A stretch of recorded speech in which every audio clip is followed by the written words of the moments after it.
yung cover up tattoo ni Madam. So, ayaw niya lumaki. Gusto niya yung flower niya i-colored lang.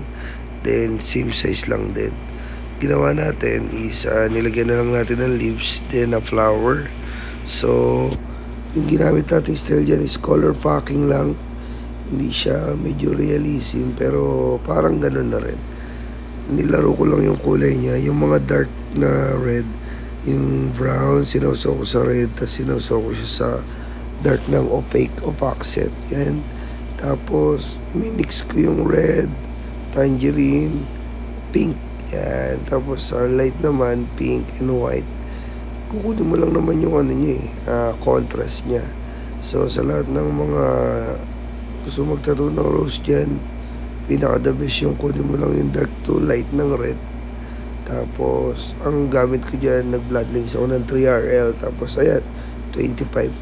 Hindi ko siya masyadong na-detalye kasi medyo nasasaktan si Madam. Pero, satisfied naman siya.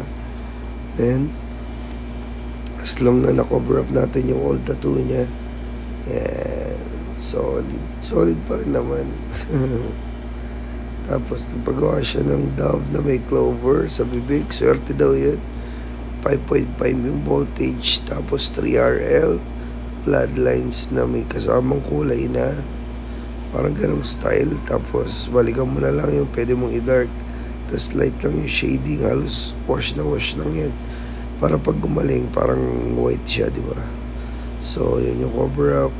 And asawa nga pala yan ni Boss RS, yung sa Ilocos Corimao, yung tinatuan natin ng 4 days full sleeve and cover up half sleeve.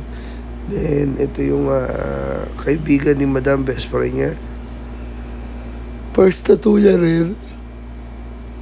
Gusto niya ay tukoy. Yan. So, na-overpatig tayo sa Corimao, sa Japanese. Kaya, yun, tama, wala tayong boses. Pero tuloy pa rin, di ba? Be consistent. May always on the go. Thank you, Lord. Who's next?